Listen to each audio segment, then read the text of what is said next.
Quiero darte gracias, Señor, en esta tarde por este honor que tú has dado, Señor, a tu siervo para que pueda compartir tu palabra, Señor. En esta tarde, mi Dios bendito, yo te pido, Señor, yo te ruego, Espíritu Santo de Dios, que seas tú tomando el control total de toda mi persona, Señor, de todo mi ser, mi Dios amado. Porque no quiero ser yo, Señor, sino quiero que seas tú, Señor, hablando a través de mi vida, Señor.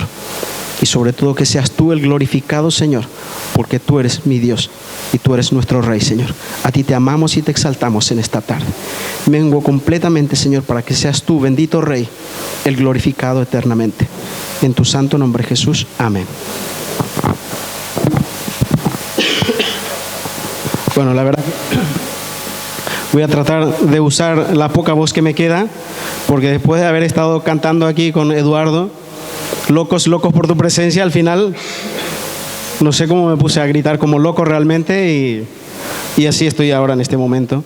Yo te pido que abras tu Biblia ahora en 2 Corintios 4:7 y te iré explicando un poco de qué va el tema que Dios ha puesto en mi corazón para compartir con vosotros.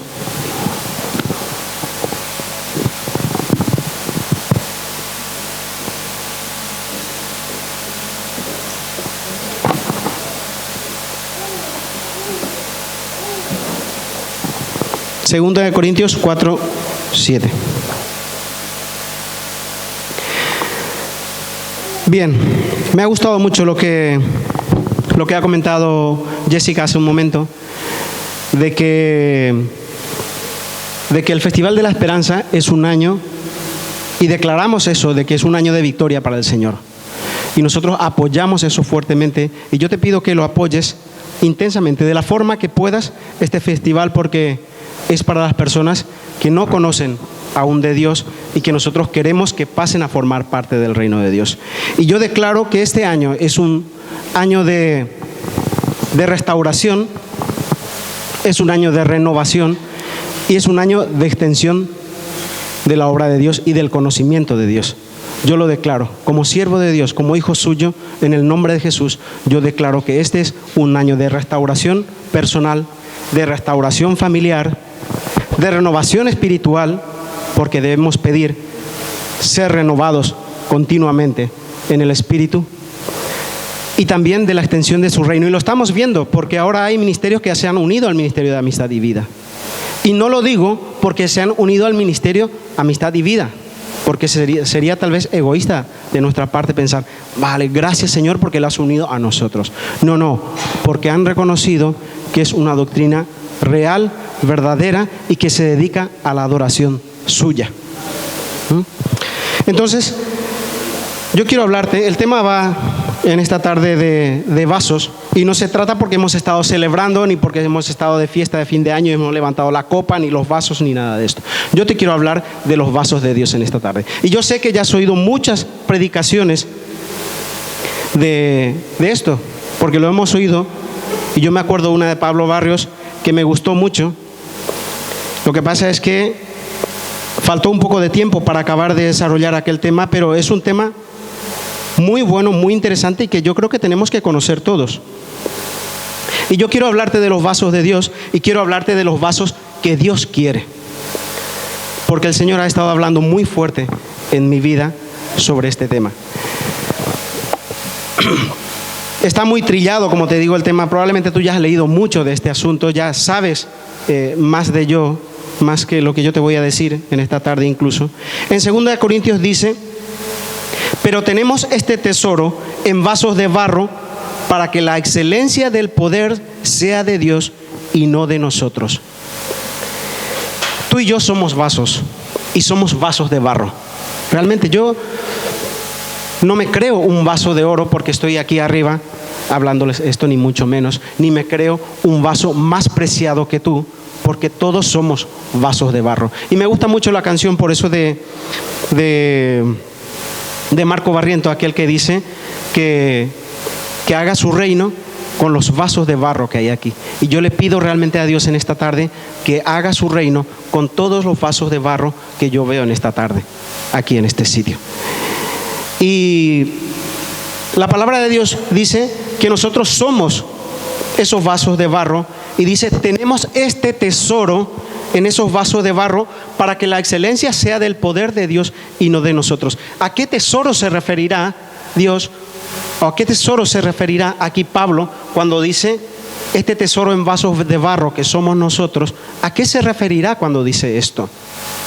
No se referirá probablemente a las riquezas que podamos tener cada uno, tú y yo. Bueno, yo no lo tengo, pero yo no creo que se refiera a una riqueza material. No, se refiere a una riqueza espiritual. Se refiere al Espíritu Santo que mora en ti y en mí. Eso es lo que mora en los vasos de barro que somos nosotros.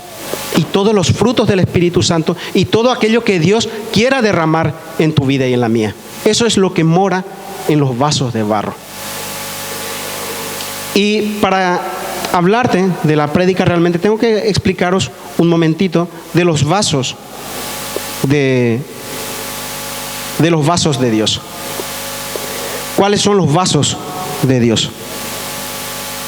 En 2 de Timoteo 2:20, 2 de Timoteo 2:20, si lo tenéis, dice: pero en una casa grande no solamente hay utensilios de oro y de plata, sino también de madera y de barro.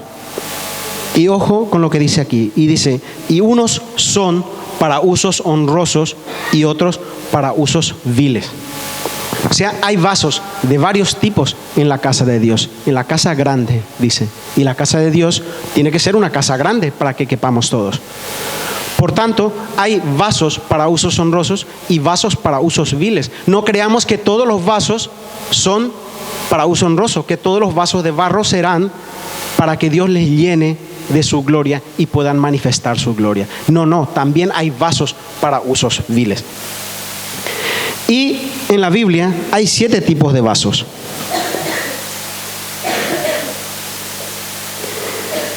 El primer tipo de vasos son los vasos de honra. Te voy a hablar rápidamente de todo esto y vamos a entrar en el punto principal de la prédica.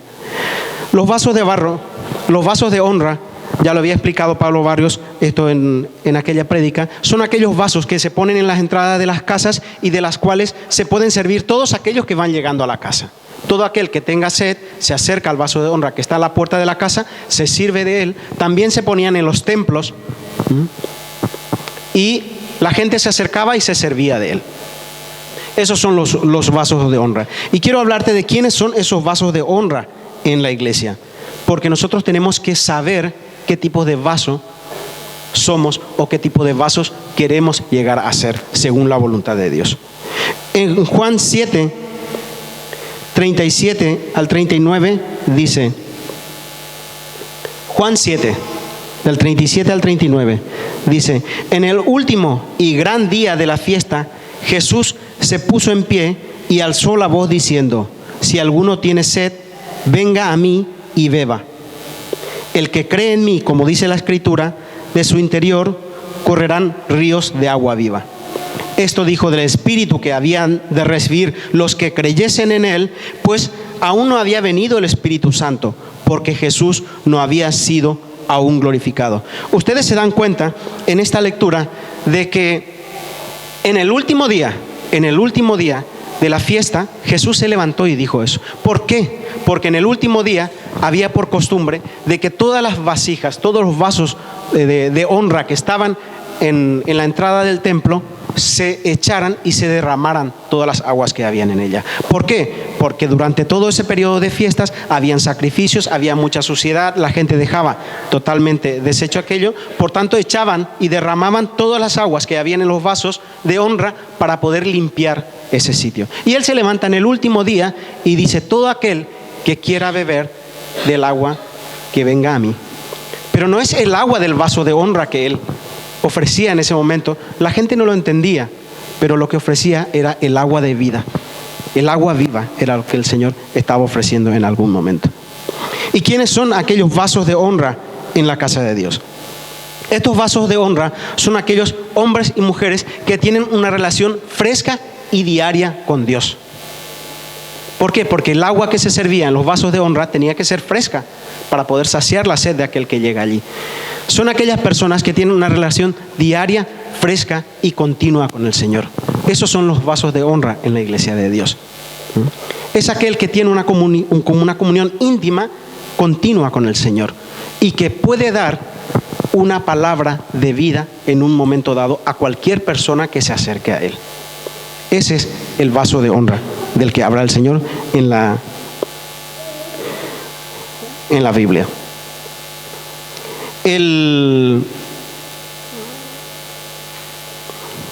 Esta decisión para ser un vaso de honra requiere una consagración permanente. Aquella persona que se considera o que quiere ser vaso de honra tiene que estar consagrado totalmente a Dios. Tiene que estar en una comunión íntima con Él para poder ser llenado del agua fresca que debe dar a la persona que llega a Él. En segundo lugar están los vasos de misericordia. Vamos a Romanos 9, 23, 24. Romanos 9, 23, 24. Voy un poco rápido a esta parte porque es solamente la explicación. Y dice, y para hacer notorias las riquezas de su gloria, las mostró para con los vasos de misericordia que Él preparó de antemano para gloria, a los cuales también ha llamado. Esto es, a nosotros, no solo de los judíos, sino también de los gentiles. Él ha llamado vasos de misericordia. Vasos de misericordia Él ha llamado. ¿Y quiénes? Esos vasos de misericordia eran los vasos que se colocaban en las orillas de los caminos para aquellas personas que viajaban o que iban de un sitio a otro pudieran ir bebiendo de esos vasos. Quienes no sabían dónde quedaban los pozos donde podían surtirse de agua. Aquellas personas se surtían de los vasos de misericordia que se ponían a la orilla del camino. Ahora, ¿quiénes son estos vasos de misericordia en la casa del Señor?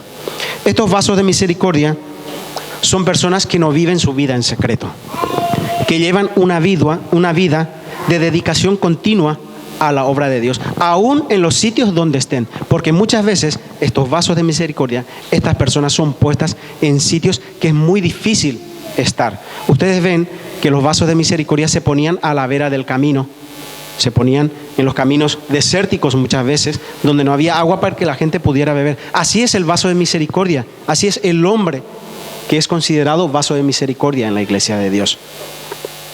Es puesto en sitios de difícil manejo, donde tiene mucha presión, pero donde vive testificando de lo que ha hecho Dios en su vida. Esos son los vasos de misericordia. Y muchas veces son sometidos a tanta presión que muchas veces los vasos de misericordia se rompen. Muchas veces los vasos de misericordia, pero Dios los ha creado así, los ha hecho fuertes igualmente para poder soportar esto. Y muchos vasos de misericordia, probablemente muchos hombres se preguntarán, ¿por qué, Señor, me has puesto en este sitio tan difícil, donde hay tanto dolor, donde hay tanto conflicto? Porque en los sitios de conflicto muchas veces son puestos los vasos de misericordia, para que puedan ir dando lo que tienen, el agua de vida, para que puedan ir dando la palabra eficaz en un momento difícil para aquellas personas que están en ese sitio.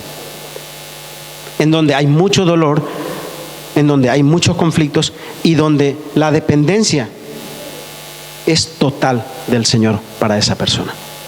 Después están los vasos escogidos. El tercer tipo de vasos son los vasos escogidos. Vamos a Hechos 9 y vamos específicamente al 15 y 16, porque dice, ve, se refería a Pablo,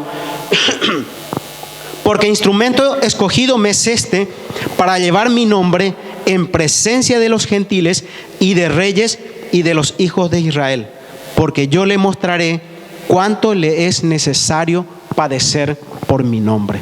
Se refería a Pablo. Vaso escogido me es este para llevar mi palabra, para llevar mi conocimiento, para llevar mi presencia a los gentiles. Este fue Pablo.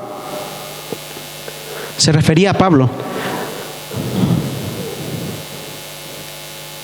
El vaso escogido en la Biblia es aquel vaso que el alfarero, como ya lo había explicado también Pablo Barrios, aquel vaso que es creado con un deleite especial por el alfarero, que lo va formando, le va dando su forma, lo va acariciando, lo va mimando y luego lo mete en el horno.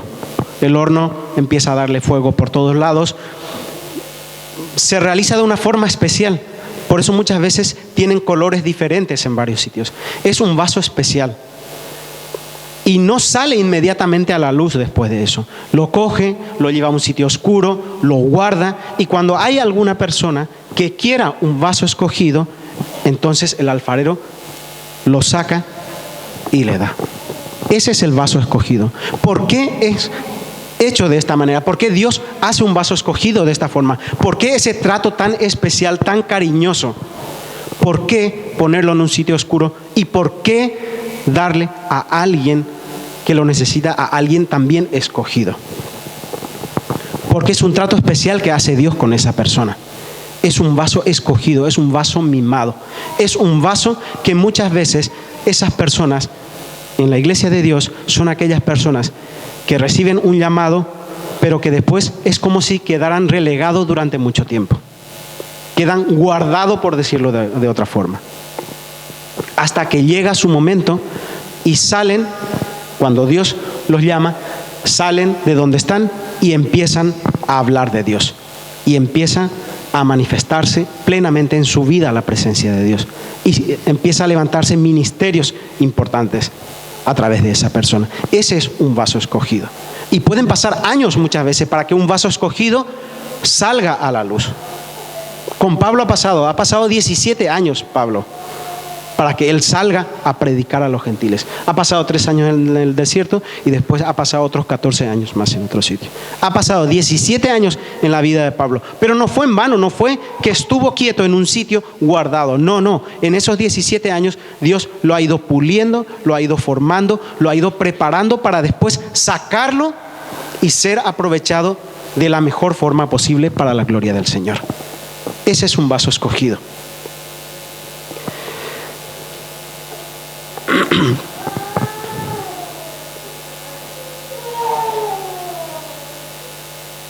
Normalmente los vasos escogidos en la iglesia de Dios son personas que tienen un llamado especial, que han tenido una experiencia reveladora muy, muy fuerte, como le ha pasado a Pablo. Generalmente es así. Después están los vasos limpios. El cuarto tipo de vasos son los vasos limpios. ¿Y qué son los vasos limpios? Los vasos limpios eran los vasos de honra o los vasos de misericordia, que por alguna razón, por algún defecto que tuvieron, entonces han tenido que ser llevados al alfarero para empezar a ser renovados, para empezar a ser tratados nuevamente, para empezar a ser pulidos, limpiados, vueltos a restituir. Y esto lo hace Dios muchas veces en tu vida y en la mía. Muchas veces, muchos vasos de honra se cansan y acaban quebrándose una parte, o acaban cayendo, o acaban cansados. Y esto es lo que hace el Señor. Te conviertes en un vaso limpio, y el Señor te lleva hasta su presencia y te dice: yo estoy aquí para trabajar contigo como trabaja el alfarero. Yo te pondré una asa nueva, yo te pondré una boca nueva, por si te hace falta. Yo te voy a pulir y te voy a preparar para que recibas de nuevo aquello que yo tengo preparado para ti. Y te convierte de nuevo en un vaso de misericordia, o en un vaso de honra, o en el vaso que Él quiera hacer. El vaso, la persona, no siempre es un solo tipo de vaso. Como veis, una persona puede empezar siendo un vaso de honra, pero al cabo del tiempo se rompe o se desgasta y acaba siendo un vaso limpio. Pero ya veremos que no solo puedes llegar a ser un vaso limpio, que vuelve después a renovarse y vuelve después a ser un vaso de honra. No, también puede ir para abajo. O sea, no solamente hay cosas buenas, también hay cosas malas a veces para la vida del cristiano. El quinto tipo de vasos son los vasos quebrantados. Entonces, ¿qué es lo que hacía el alfarero? El alfarero es el Señor, ya lo sabéis. Entonces, él revisaba los vasos limpios, empezaba a mirar: este va a servir, este no va a servir, tengo que hacerle esto, tengo que hacerle aquello. O sea, empezaba primero vaciando los vasos, porque esto requiere mínimamente 4 pasos. Vacía los vasos. ¿Qué es lo primero que hace el Señor muchas veces con nuestra vida? Vaciarnos de todo aquello que nosotros traemos. Vaciarnos de todo aquello que nos ha ido cargando durante el tiempo que hemos estado trabajando en su obra. vaciarnos de todas aquellas conductas, muchas veces pecaminosas, que nos aleja de su presencia. Vaciarnos de todas aquellas ideas que muchas veces el mundo nos ha ido metiendo y nos ha ido alejando de la idea principal de Dios. Es lo primero que hace el Señor cuando llegamos a su presencia. Primero nos vacía. Tiene que vaciarnos como el alfarero hace con el vaso que va a restaurar. Entonces empieza el segundo paso, que es empieza a lijar y a cepillar todo el vaso que prepara. Y ese es un proceso muchas veces de humillación para nosotros. ¿Por qué? Porque Dios te deja desnudo cuando te hace eso. Cuando Dios te vacía y empieza a lijarte y empieza a limpiarte, te deja desnudo. Empiezas a darte cuenta de las cosas que estabas haciendo y que no tenías que haberlo hecho tal vez. Y qué es lo que te ha ido alejando de Dios. Y es lo que te ha hecho que de ser un vaso de honra te has convertido en un vaso limpio y en un vaso quebrantado. Entonces, Dios te muestra en ese momento tus debilidades o mis debilidades para poder darnos cuenta de que realmente necesitamos de Él para que Él vaya haciendo su obra en nuestra vida. El tercer punto es la reconstrucción. Cuando Dios ya te ha mostrado o me ha mostrado aquello en lo que yo he fallado, Dios empieza a poner de su obra, empieza a poner de Él en mi vida para que yo pueda ser reconstruido nuevamente como Él quiere que yo sea, como Él quiere que yo me desarrolle para poder trabajar en su obra, porque si no, no le voy a servir o no le vas a servir. Vas a acabar siendo un vaso desechado. Y esta restauración viene cuando nosotros nos mantenemos humillados a la voluntad del Señor. Si tú y yo nos ensoberbecemos y queremos hacer esa restauración por nuestra cuenta, no funciona habitualmente. Porque no somos nosotros, no somos alfareros. Y el último punto de reparación de un vaso quebrantado es cuando, después de ponerle todo lo que necesita, el Señor coge y te mete al horno nuevamente. ¿Me estáis oyendo? ¿Sí? ¿Se oye? Bendigo estos aparatos sin cable, porque si no tuviera cable igual me liaba aquí y me caía y entonces iba a pasar a ser aquel predicador que nos hizo reír tanto por la caída que pudiera tener. Entonces, el tercer paso es cuando el Señor te mete en el fuego de nuevo, o me mete en el fuego de nuevo, y eso duele, porque Dios te somete al fuego, te somete a la prueba que Él tiene preparado para ver si realmente vas a ser ese vaso que Él quiere que seas, que sirvas. Te mete en el fuego y se ve si nos quebramos o no nos quebramos. Y son momentos muchas veces dolorosos en la vida del cristiano que pasa por eso, porque son momentos de prueba. Son momentos que el Señor te pasa por el fuego y te dice: tira y a ver si aguantas esto. Y nos duele. Pero Dios sabe lo que hace. Él es perfecto. Él es genial. Él sabe lo que hace. Si Él nos hace eso, tenemos que estar dispuestos a ser quemados en el fuego suyo. Y muchas veces, si ya has pasado por una experiencia más o menos similar y Dios te vuelve a pasar por eso, muchas veces escucharemos exclamaciones que digan: oh Señor, otra vez Señor, ¿por qué Señor? Otra vez. Pero ese otra vez se puede repetir una y otra vez si nosotros no entramos humillados en la voluntad de Dios. Normalmente son para afirmarse. En Isaías 43, 1 y 2, no hace falta que lo busquéis, dice: no temas, porque yo te redimí, te puse nombre, mío eres tú. Cuando el Señor dice eso, es porque tú eres una vasija que Él te ha formado, que Él te ha hecho, te ha utilizado, te ha desgastado, has llegado a necesitar ser restaurado nuevamente, nos ha restaurado y nos ha llevado al fuego nuevamente, porque nos ha puesto nombre y nos ha hecho suyos para que podamos sirvarle por siempre y para siempre.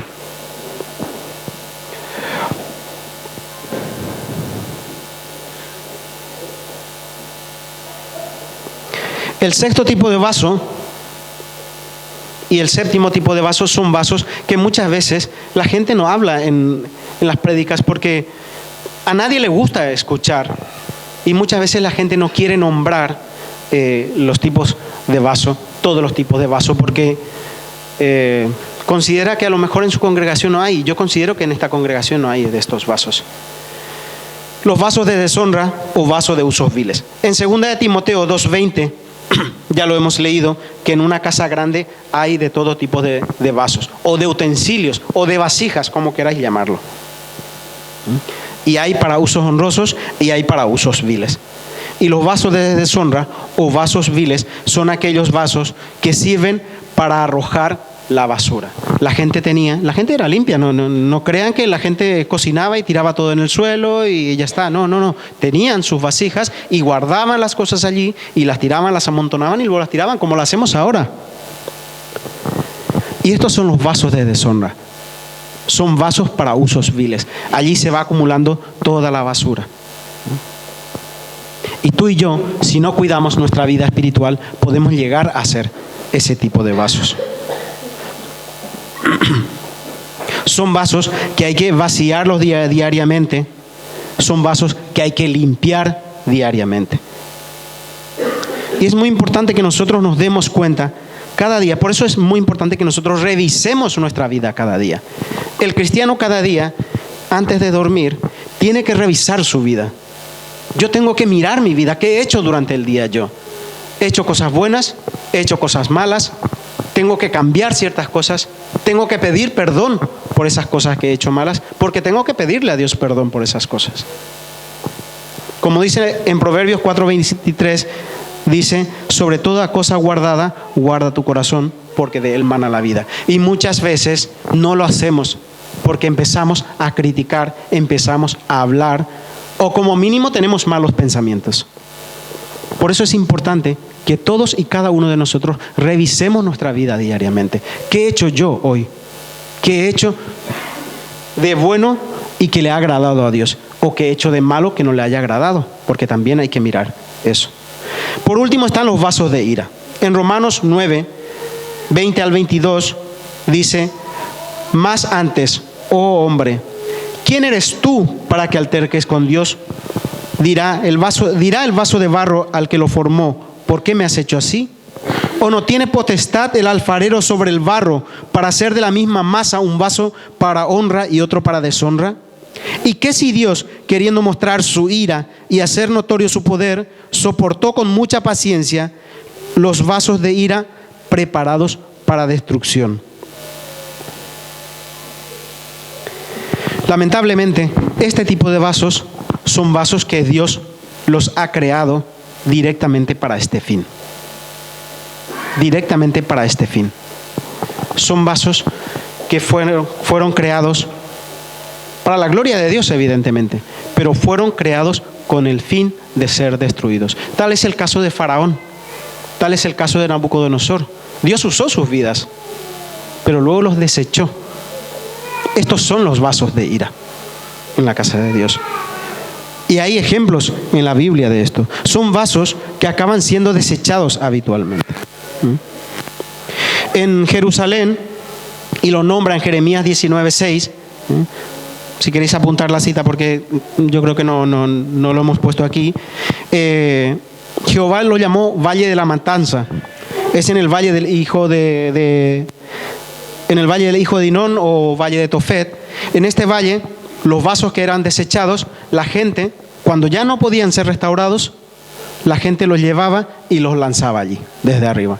Los lanzaba y se rompían estos vasos de ira, estos vasos de misericordia, estos vasos que no podían ser restaurados, que ya no servían, se llevaban a ese valle, lo tiraban, lo lanzaban y se rompían en pedazos. Muchos vasos de ira estaban allí, muchos fragmentos de vasos de ira estaban en el valle del hijo de Hinón. ¿Y para qué servía esto? Esto le servía a los leprosos para rascarse, porque los leprosos vivían fuera de las ciudades. Entonces cogían estos trozos y les servía para rascarse. Son fragmentos desechados, son vasos desechados. Los vasos de ira fueron creados directamente para este fin, Pero ojo, un vaso de honra, un vaso de misericordia, un vaso limpio, puede acabar así. Puede acabar siendo desechado. Puede acabar siendo un fragmento desechado, utilizado por lo que la Biblia consideraba lo último. Por eso tenemos que revisar nuestras vidas de forma continua. Ahora que hemos hablado de los 7 tipos de vasos, quiero llevarte a por qué te estoy hablando de este tema. Esto es solamente para ilustrar un poco. Y tenemos claro que definitivamente Dios es quien establece los llamados y determina a quienes entrega sus tesoros. Él es quien determina a quién entrega esos tesoros en esos vasos de barro. En Marcos 3, del 13 al 15,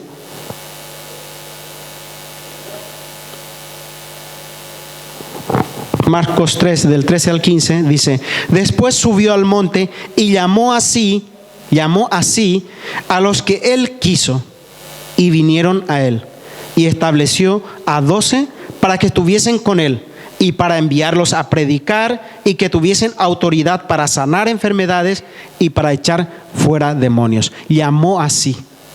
Jesús llamó así. Jesús establece los llamados. Él decide a quién entrega esos tesoros preciados que muchas veces anhelamos nosotros. Y en Jeremías 18:6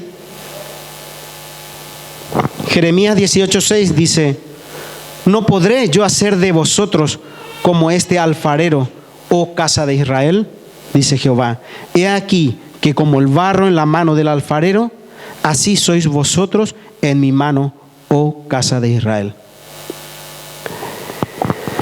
Yo te hablo de este tema porque estaba orando una mañana, porque Dios me había dado una palabra para una persona y me tocaba predicar. Entonces estaba orando una mañana muy temprano, solo un sábado, y le estaba pidiendo qué tema predicar aquí. Y me había hablado una palabra para una persona, pero ahora era una palabra muy dura, que me dolía mucho tener que darla. Y yo le decía al Señor, y ya le había varias veces dicho: Señor, confírmame por favor si es realmente esto lo que quieres que le diga a esta persona. Y además, confírmame por favor qué quieres que hable a tu pueblo. Y entonces el Señor me dijo: es que parece mentira que no aprendáis. Me dijo: Pedro, tenéis que entender que lo que yo hablo no necesita tanta confirmación. Lo que vosotros tenéis que pedir es ser vasos dignos de que yo pueda depositar en ustedes lo que yo digo o lo que yo necesito.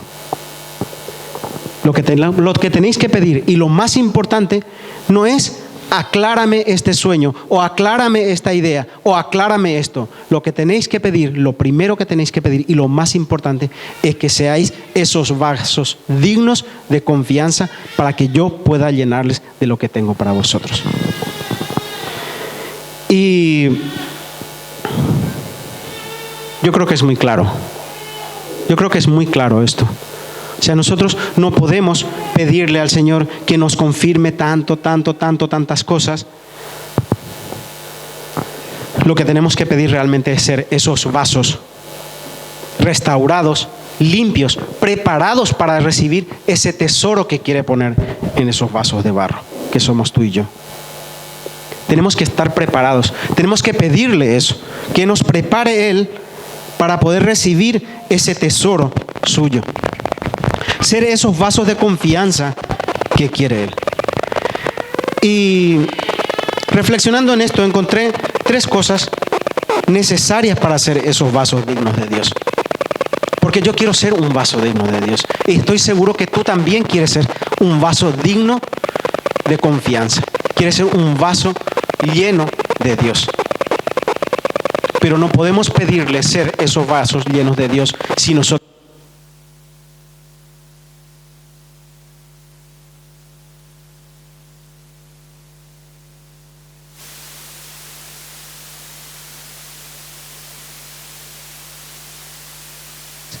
Sumisión a Dios y a su palabra. En Lucas 2:51 dice, y descendió con ellos y volvió a Nazaret y estaba sujeto a ellos. Como veis, lo primero que Jesús enseñó fue la sumisión, sometiéndose a su creación, sometiéndose a los padres terrenales. Jesús se sometió a sus padres terrenales. Y muchas veces esto falla en mi vida y tal vez también en la tuya. Una sumisión completa a Dios y a su palabra. La palabra adecuada, la palabra real que necesitamos muchas veces es sometimiento. Cuando Dios habla, tú y yo tenemos que someternos. Para eso es Dios, para eso es soberano, para eso Él lo sabe todo y lo ve todo. Nos es más fácil muchas veces someternos a la gente del mundo que al mismo Dios. Cuando Dios nos habla, empezamos a dudar, empezamos a pensar, ¿será de Dios? ¿No será de Dios? ¿Lo diré o no lo diré? ¿Tengo que decirlo o no? Mejor no lo digo, porque si no quedaré mal con fulanito o menganito. Lo primero que el Señor pide para hacer esos vasos dignos de confianza es sumisión a Él y a su palabra. Jesús nos enseñó la sumisión. Él podía haber sido un rebelde, es Dios. Podría haberle dicho a sus padres, ahí os quedáis, como muchos hijos decimos a nuestros padres. Pero Él no, Él se sometió a sus padres terrenales.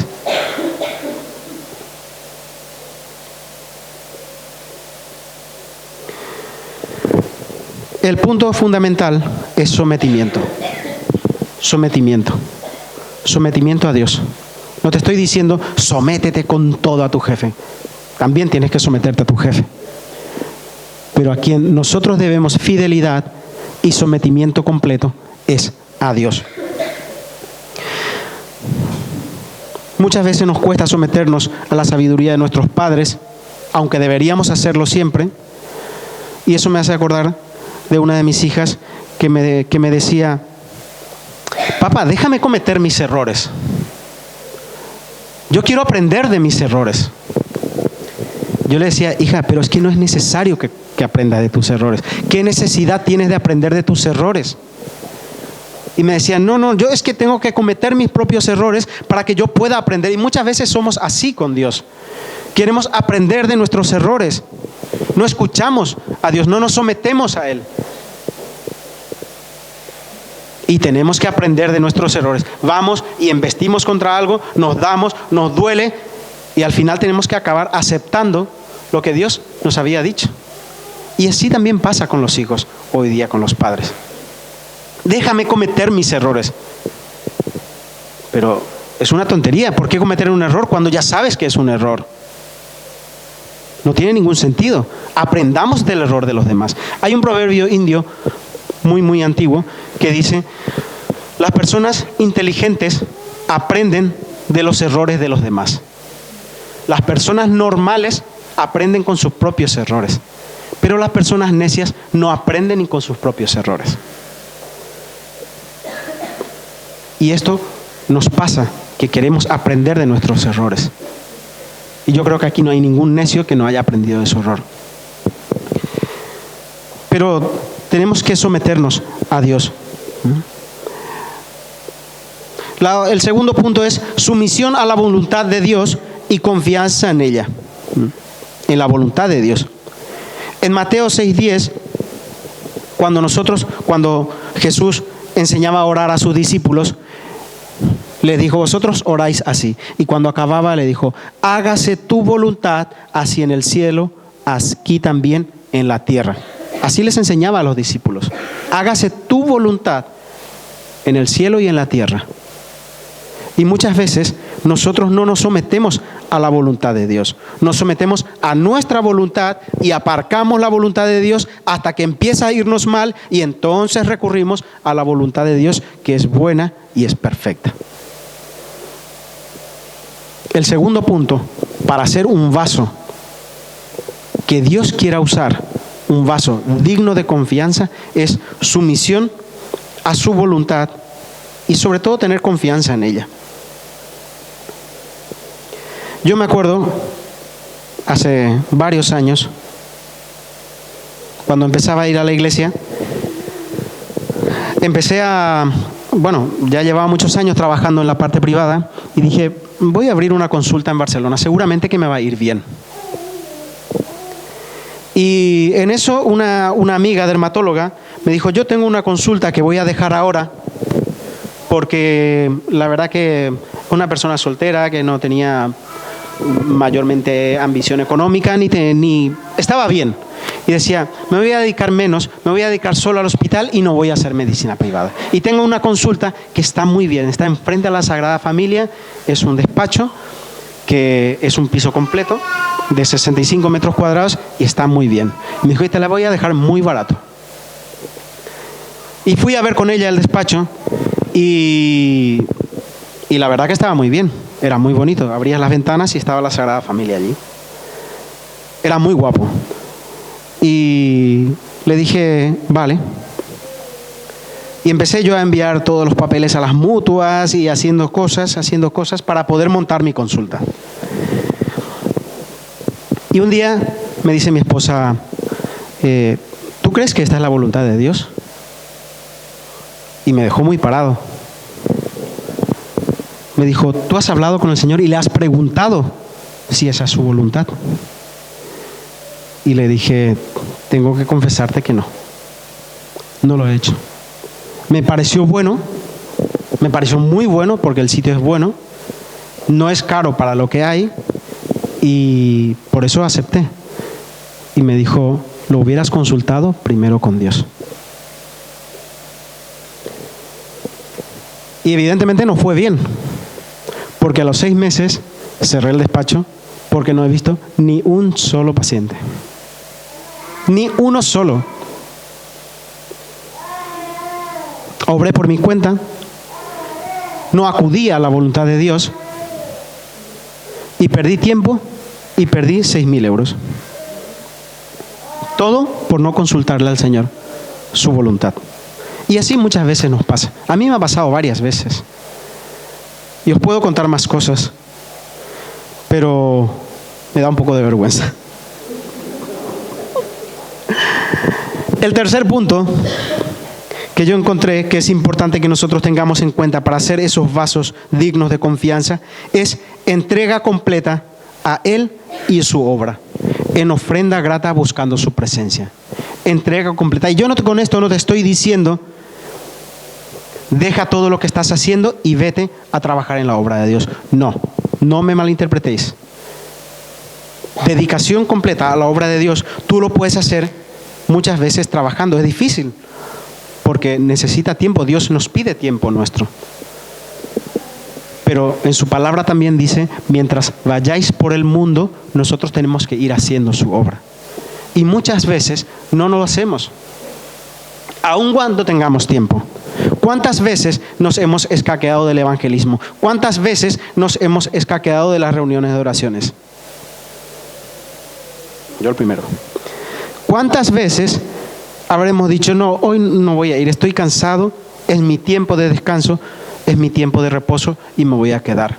¿Cuántas veces? Y el Señor nos dice, en tanto que vais por el mundo, tenemos que ir haciendo su obra. Una dedicación completa a su obra. Llegará el momento en que tal vez el Señor te diga, deja todo y ve a trabajar en mi obra. Pero el Señor eso te lo revelará de forma personal y lo tendrás muy sentido en tu corazón. Y lo podrás notar y lo buscarás y lo conseguirás y lo podrás hacer. ¿Por qué? Porque Él estará allí respaldando eso. Mientras Él no lo haga, mejor no tomes esa decisión como me equivoqué yo al tomar aquella decisión. ¿Y por qué en ofrenda grata? Porque sencillamente, aunque tú y yo vivamos 1.000 o 2.000 o 3.000 años, nunca podremos pagar el sacrificio de Cristo en la cruz. Nunca jamás podremos pagarlo. Por eso tenemos que hacerlo en ofrenda grata. Yo voy a pedir a la alabanza que vaya pasando, por favor.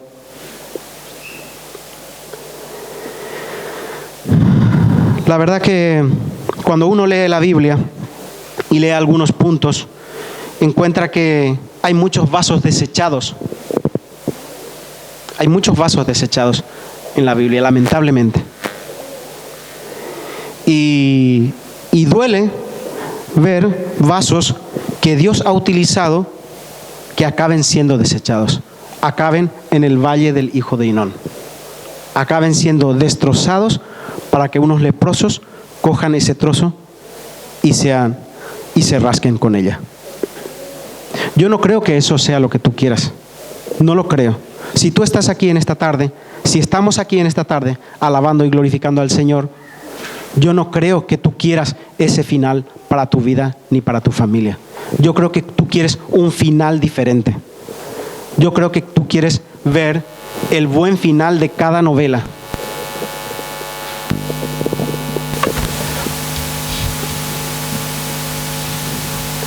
Conías fue un vaso desechado de Dios. Era hijo del rey Joacín, rey de Judá. Eso lo podéis encontrar en Jeremías 22, 24. Dice Dios de él, dice: vivo yo, dice Jehová, que si Conías fuera anillo en mi mano derecha, lo arrancaría. Y eso es muy doloroso.